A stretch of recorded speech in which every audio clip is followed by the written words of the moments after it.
여러분 안녕하십니까. 이봉수의 정상회담 2부 시작하겠습니다. 2부에서는 제가 책을 좀 한 권 읽었었는데요. 이 부분에 대해서 중공과 관련된 책입니다. 그 얘기를 좀 말씀을 좀 드리도록 하겠습니다. 원제는 이제 Invisible China: How the Urban-Rural Divide Threatens China's Rise. 그러니까 이제 보이지 않는 중국, 그 도농 간 촌락이라고 해야 될지 어쨌든 도시와 시골 간의 이제 분리가 어떻게 그 중국의 성장을 위협하는 것이냐라는 그런 내용의 책이었습니다. 여기서 인비저블 차이나 보이지 않는 중국은 바로 중공의 농촌을 의미합니다. 많은 분들이 중공에 아직도 여행도 가시고 출장도 다녀오시고 또 저희가 여러 가지 영상들을 접하게 되는데 대부분의 영상의 경우는 이제 베이징, 샹하이, 선전, 충칭 이런 중국의 정말 대도시들을 저희가 보게 되는데요. 그 이면에 숨겨진 중공의 농촌은 어떤 모습인지를 이제 소개하는, 설명해주는 책입니다. 저자는 스코트 로젤이라는 사람이고, 이제 시카고 대학 교수들입니다. 오랜 기간 이제 중공의 농촌을 연구했고, 대략 이제 책에 나온 이야기는 최근 얘기도 없지는 않습니다만은 대략 2015년, 16년, 17년까지의 이야기니까 조금 과거의 얘기라고도 할 수 있고, 또 어떤 부분에서는 이제 현재까지도 그 어떤 현상이 유지된다고 볼 수도 있다라는 내용입니다. 아시는 것처럼 우리나라도 마찬가지입니다만은 중공의 이제 경제 발전 전략은 이제 값싼 노동력, 그래서 중공 농촌 출신의 농민공을 동원을 해서 저부가가치의 단순 노동 집약 산업으로 성장을 했고, 이거는 한국, 대만, 일본 다 마찬가지의 전략으로 성장을 했습니다. 특이한 것은 이제 워낙 규모가 되는 것이죠. 그러니까 이런 과거의 경제 성장을 시작했을 때에 동원된 농민공의 숫자가 이제 3억 5천만 명. 근데 아시는 것처럼 이제 2000년대가 들어오면서 이제 인건비가 상승을 하면서 이제 이런 저부가가치의 단순 노동제 집약 산업들은 이제 해외로 빠져나가고 그러다 보니까 이제 실업률이 증가되고 이런 상황에서 과연 이들이 어떻게 될 것이냐. 라는 이제 문제인 것인데요. 그러니까 중공 전체 노동력 중에 이제 12.5%가 대졸자입니다. 2017년 현재 고졸 이상 학력은 40% 미만. 그러니까 생각보다 저도 굉장히 낮다. 그만큼 중공의 어떤 경제 성장이 느리기도 하지만은 다른 나라와 비교해 봤을 때도 굉장히 좀 낮은 수준이다. 그러니까 고졸 학력 이상의 학력이 40% 미만인 나라는 이제 브라질, 아르헨티나, 멕시코, 태국 또 아니라는 것이죠. 그다 이 나라들은 40% 이상, 절반가량은 되는. 우리나라나 이제 일본이나 이런 선진국들은 당연히 90% 이상 되는 이제 그런 경우입니다. 이러다 보니까 이제 그 지역 간 소득이 정말 어마어마한 차이가 있는데, 이제 뒤에도 제가 말씀드리겠습니다만 사실 지역, 특히 도농 간 격차는 우리나라도 심각하지 않다고 하면 거짓말이 되겠습니다만은, 중국 같은 경우는 상해 1인당 평균 소득이 농촌 지역인 간수성보다 12배. 그러니까 미국 같은 경우 맨하탄과 웨스트 버지니아 지역이 4배 정도라는 걸 봤을 때 그 차이가 정말 어마어마한다는 것이고, 이것이 또 결과적으로는 고졸 학력 소지자가 상해가 간수성보다 4배. 이제 문제는 이제 아이들 중에 사실상 70%가 농촌 호구라고 하는 걸 소지하고 있습니다. 가구당 소유 농지 면적이 우리나라도 굉장히 작은 편인데요. 중국도 마찬가지로 작아서, 그러니까 농사를 지어서는 그 규모가 너무 작기 때문에 농사를 지어서는 먹고 사는 거 외에는 그 이상의 저축, 학업력에 대한 투자 이런 것들은 이제 불가한 것이죠. 이런 상황에서 이제 최근에 이제 경제 성장이 침체가 되고 있고, 또 아시는 것처럼 이른바 오랫동안 이제 한 자녀 갖기 정책을 강제했었기 때문에 남녀 간 성비가 굉장히 좀 왜곡되어 있어서, 특히 이제 미혼 이런 실업인 젊은 남성들이 급속하게 이제 증가하고 있는데, 과연 이들이 이제 이런 상황이 계속되면 어떻게 또 변해 나갈 것인가. 그래서 이제 결과적으로 이 책에서는 이제 중공이 현재 미들 인컴 트랩에 이제 걸려 있다. 중위권 소득에 이제 그런 덫에 걸려 있다는 것이고, 여기에 대한 이제 이 저자들의 대책은 이제 질 좋은 교육으로 이제 인적 자본을 확보해서 이제 부가가치, 이제 고기술 산업 등을 유치하고 키워나가야 된다라고 이야기를 합니다. 그러면서 이제 멕시코 같은 경우와 이제 비교를 하는데요.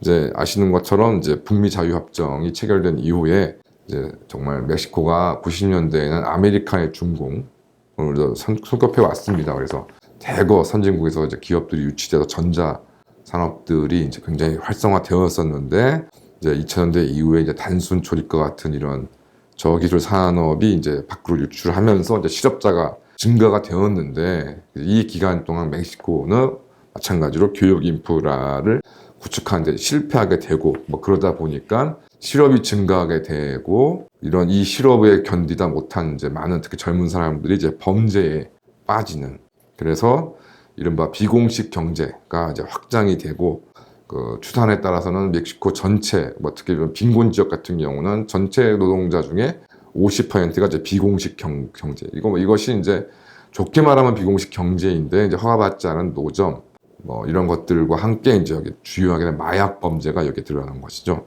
그래서 이제 가장 가난한 치아파사주 같은 경우에는 80%가 이제 이런 일에 종사하고 있다는 것입니다.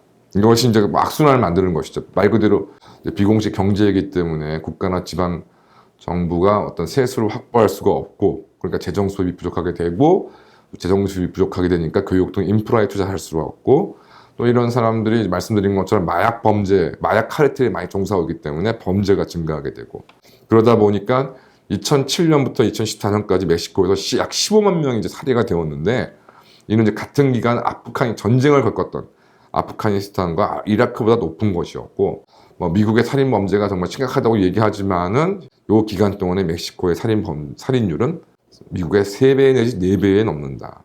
그런데 이것이 이제 개선되지 않는 이유는 무엇이냐? 이런 이른바 비공식 경제, 마약 카르텔의 직원으로 종사해서 이제 버는 이제 그 소득이 그러니까 이른바 합법 소득보다 4배 내지 5배가 이상 넘기 때문인 것이죠. 최근에 이제 멕시코에서도 대통령 선거 등이 이제 이루어졌었는데 아주 난리가 났습니다. 지금 뭐 멕시코도 항상 OECD 가입되어 있는 국가 중에 하나이고 특히 중남미에서는 나름 뭐 경제 규모, 인구 규모, 영토가 정말 무시해서는 안 되거나 아니면 오히려 훨씬 다른 중남미 국가를 압도하는 나라인데 뭐 선거 유세 중에 후보, 뭐 여성 운동원들이 살해당한 일들이 막 심심치 않게 이제 벌어지게 있는 이유가 이렇게 이제 이런 저학력에 재산이 없는 젊은이들이 매달려 있는 마약 카르텔의 영향력이 이게 뭐 시간이 지나도 뭐 줄어들기는 고사하고 자꾸 늘어나고 있기 때문인 것이죠. 이런 상황에서 이제 중공의 남성이 이제 4억 명을 이제 초과해서 지금 되어 있고 1988년부터 2004년까지 범죄가 이제 매년 14%씩 이제 증가를 했는데 재산 및 폭력 범죄는 이제 2배가 증가가 되었다. 그런데 이제 2006년에야 그 이전에가 아니고 2006년에야 이제 9년 무상 의무 교육이 실시가 되었다. 그러니까 즉 2006년 이전에는 그러니까 상당한 특히 농촌 가정에서는 부담하기 어려운 학비를 내야 했고 이제 그 초등학교, 중학교 이제 이상을 보내려면 학비를 내야 했고 또 그것도 강제도 아니었기 때문에 이제 빈곤한 가정 같은 경우에는 이제 아이를 뭐 학교를 안 보내거나 중퇴시켜서 이제 일을 시키는 이런 일들이 이제 있었다가 어쨌든 2006년에는 이제 9년 무상 의무 교육이 이제 실시가 되었는데 이렇게 된 뭐 경우는 뭐 잘 아시는 것처럼 뭐 모택동은 뭐 이런 무슨 계층의 어떤 뭐 교육 이런 거는 관심 없고 문화혁명 등으로 뭐 2년 및 우상화 교육 외에는 사실 학교 교육을 아예 사실상 금지했고 그 외에 뒤를 이제 등소평은 먹고 살게 해주는 것만으로 급했기 때문에 교육에는 전혀 신경을 쓰지 못했습니다. 그래서 이제 더더군다나 이제 도농 간의 교육 격차가 어마어마한데 그 현재 도시 지역의 97%가 이제 고교에 재학하거나 졸업을 했다. 그러니까 즉 이건 뭐 이제 뭐 샹하이 같은 데는 사실상 뭐 선진국과 동일하다 이렇게 보시면 되고 그래서 뭐 이러저러한 노력 끝에 농촌 지역도 촌락 지역도 80%였는데 뭐 예상하시는 것처럼 막 교육의 질적 여건은 엄청난 격차가 이제 벌어지고 실제와 다른 현상도 많다. 중앙 정부가 이제 그 지방 정부의 고교 재학생 한 명당 이제 지원금을 부과하다 보니까 뭐 2010년 전후에 특히 이제 교사 학생이 없는 학교가 뭐 그러니까 서류만 있는 학교들도 다수였고 특히 이제 직업 교육을 강화시킨다고 해서 직업 고등학교 우리나라 지금 옛날 같이 이제 상고 공고를 이제 많이 증설했는데 뭐 당연히 지리적인 뒷받침이 안 되니까 실질 교육은 전혀 이루어지지 않고 뭐 이러다 보니 학생들이 다녀도 성과도 못 내고 뭐 시간만 낭비하는 것이 아깝기 때문에 뭐 중도에 자퇴하는 그런 학생들이 너무 많았다. 그래서 현재 그러니까 우리나라 치면 이제 제대로 된 중등 교육이 중공에서 아직도 농촌 지역에서는 없었던 시기가 상당히 최근까지 있었다. 지금 많이 노력을 하고 있습니다만 아직 당연히 얼마 안 됐기 때문에 이걸 도달하기 위해서는 향후 앞으로 10년 내지 20년 후에야 이제 뭐 최소한 우리나라 수준에 되는 내지는 뭐 다른 이제 뭐 동유럽 수준의 그런 정도의 되는 정도의 이제 교육 성과가 나올 것이다라는 것이고요. 더 큰 문제는 이제 보건 문제인 것이죠. 교육의 뭐 인프라 문제는 그렇다고 치는데 당연히 이제 건강이 뒷받침이 안 되면 뭐 교육 성과라는 게 날 수가 없지 않습니까? 그런데 최근까지도 중국 농촌 지역에는 철분 결핍 빈혈이 만연했다.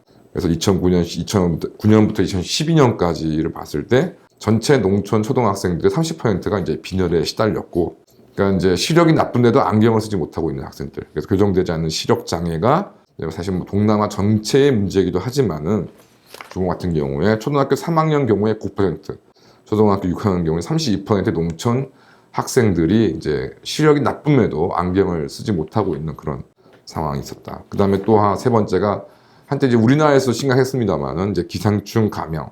그래서 2006년에 전체 그러니까 농촌 지역의 40%, 그다음에 가 이제 기생충 감염에 시달리고 있는 것으로 이제 파악 내지 추정되고 있다고 합니다. 그래서 농촌 지역에 이제 이런 아이들과 청소년들 67%가 뭐 빈혈 아니면 시력장애 아니면 감염. 그러니까 이제 이들이 뭐 공부를 하고 싶은 의욕이 넘치고 실제로 교육 어떤 인프라가 구축된다 하더라도 이제 이러한 심각한 질환 때문에 실제로 하고 싶어도 할 수 없는 그런 상황에 놓여 있었다는 것이죠. 이 문제는 뭐 아시는 것처럼 우리나라 같은 경우에 뭐 저도 70년대에 학교에서 이제 기생충 약을 복용했던 것이 기억나는데요. 특히 기생충 문제 같은 경우는 이제 국가나 이제 당국에서 조금만 신경 쓰면 큰 돈 들이지 않고 뭐 1년에 한 번 내지 두 번의 약만 복용하면 뭐 기본적인 기생충은 이제 박멸할 수가 있으니까. 그다음에 뭐 안경 같은 경우도 뭐 군대에서도 이제 뭐 싸지만 안경을 무료로 제공을 해줬었습니다. 대부분 이제 불법에 워낙 질이 낮기 때문에 이제 그냥 밖에서 저도 이제 안경이 이제 교체하게 되면 이제 새로 맞추고 했었는데요. 안경도 그렇게 큰 돈이 드는 것도 아니고, 당연히 뭐 빈혈이나 이런 것들은 뭐 기본적인 어떤 뭐 영양제만 줘도 해결되는 문제인 것인데, 뭐 국가 당국 자체가 관심이 없었고, 이제 뒤에 나오겠습니다만 특히 농촌에서 커가 있는 아이들이 대부분 이제 노인들의 양육이 되는데 이분들이 워낙 이런 과학이나 이런 거에 대한 상식이 부족하다 보니까 이런 현상이 꽤 오랫동안 방치되어 왔다. 그러니까 이것이 이제 뭐 다행히 영유아 교육 및 보육의 이제 공백을 이제 당연히 낳고 있고, 그러다 보니 이제 절반 이상의 영유아들이 이제 지체를 겪고 있다는 것이 현실이라고 합니다. 그래서 이제 결과적으로 이 저자들도 인정하는 것이 교육 인프라는 해결할 수 없는, 도저히 극복할 수 없는 이제 도시와 촌락, 농촌과의 장벽이 있다. 그 장벽이 무엇이냐? 바로 후코 제도라는 것이죠. 구조적인 장벽이다. 뭐 도농 간의 격차는 뭐 전 세계적인 현상인데, 저자들은 중공처럼 이를 이제 법으로 후코 제도라는 걸 통해서 이를 유지하고 강화한 나라는 없다. 실제로 인도의 카스트 제도도 이렇지 않죠. 인도는 법적으로는 카스트 제도를 인정하지 않습니다. 그래서 어떤 면에서 쓰냐면, 그러니까 후코 제도는 국가가 후원하는 카스트 시스템이다. 그래서 현재 중국의 인구가 전체 이제 36%가 도시 지역에 거주하고, 농촌 지역에 이제 64%가 거주하고 있는데, 출생과 부모에 따른 지위가 지위에 따라서 신분이 나눠진다. 그러니까 완전히 두 지역은 어떤 지역의 다른 별개의 국가다. 그래서 실제로 아직까지도 이동 시에 허가가 필요한, 그러니까 일종의 비자인 것이죠. 비자가 필요한 거고, 결과적으로 이 사람들이 이제 평가했을 때 1980년대 덩샤오핑의 개혁이라는 것도 사실 일종의 자유무역협정이 아니냐. 사람과 상품의 이동은 가능하지만 나머지는 단절시키는. 그래서 본인의 후코가 있는 곳이 아니면 의료, 교육과 같은 어떠한 사회적 서비스를 제공받을 수도 없는데, 문제는 앞서 말씀드린 것처럼 이런 지위에 있는 중공의 농민공들이 3억 명이라는 것이죠. 그리고 이런 농민공의 선택은 특히 아이들 교육이나 양육과 관련해서 아이들을 데리고 이제 도시 지역을 가서 이제 아이들을 키우는 것인데, 거기 가면 뭐 공립학교에도 갈 수 없고 병원도 갈 수 없고, 이제 사설 교육기관이나 사설 병원을 가야 되는데, 여기는 돈도 경제적 부담도 상당할 뿐더러 그 질도 보장받을 수 없는 그런 곳이 되는 것이고, 그럼 할 수 없이 고향에 남겨두고 이제 자기만 이제 돈을 벌러 나가게 되면 고향에 남겨진 아이들은 이제 조부모이 이제 친척들에서 양육되는데 여러 가지 앞서 지금 말씀드린 또 이게 여건이 너무나 큰 차이가 있어서 또 아이가 뒤떨어지게 되는 도저히 극복할 수 없는 장벽이 있다는 것이죠. 그래서 더군다나 이거는 저도 요즘 들은 우리나라를 보면 생각 드는 것인데 교육도 탈집중이 돼서 지역간 같은 뭐 촌락 지역, 또 용촌 지역이라도 어느 지방에도 다르냐 또 격차가 또 상당하기 때문에 과연 이제 이런 문제를 중공이 극복할 수 있겠냐라고 하면 이게 생각이 좀 들고요. 그리고 결과적으로 이제 이런 식의 이제 뭐 수천만 중공은 워낙 단위가 대단하기 때문에 수천만 명의 이제 이르는 아이나 청소년들이 제대로 교육받지 못하고 이제 공부를 할 수 있는 여건이 못 돼서 결과적으로 이제 지능의 어떤 성취를 이루어지 못하는 아이들이 이제 많이 다수가 될 때 이들이 이제 무언가 멕시코나 이런 나라처럼 범죄 연루가 되고 이 범죄 연루가 되는 것이 중공 내에서만 머무르는 것이 아니라 뭐 옛날에 왜구들처럼 막 서해 바다를 막 건너오는 식으로까지 번지지 않는다고는 보장할 수가 없기 때문에 참 이게 보통 문제는 아니라고 좀 생각이 듭니다.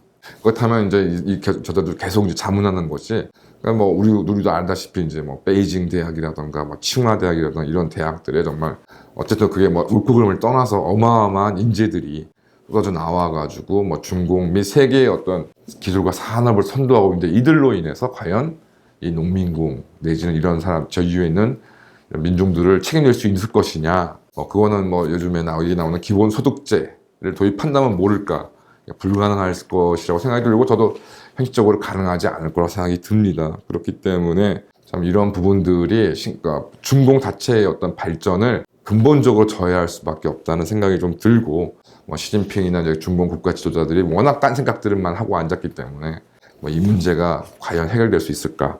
또 이제 돌이켜 봤을 때 지금 이제 중공 내에서 벌어지고 있는 문제도 우리나라는 이제 심각한 뭐 아이 청소년 보건 문제 같은 건 현재 존재하지 않습니다만은 그래서 교육 인프라의 격차 또 학생들이 자꾸 수도권으로만 모이고 뭐 이런 데에 대해서 뭐 최근에 뭐 의대 선발 과정에서 지역 균형 선발로 이를 만회해 보려고 하는데 과연 그러니까 그게 뭐 그 제도의 취지에는 저도 뭐 공감을 하면서도 과연 이것이 지역 그러니까 우리나라에서 수도권과 나머지 지역에 대한 격차를 해소할 수 있는 유효한 수단이 될 것인지라는 등등에 대한 뭐 고민이 정말 하지 않을 수 없게 되는 좀 괜찮은 내용의 책이었다고 좀 생각이 좀 들고요.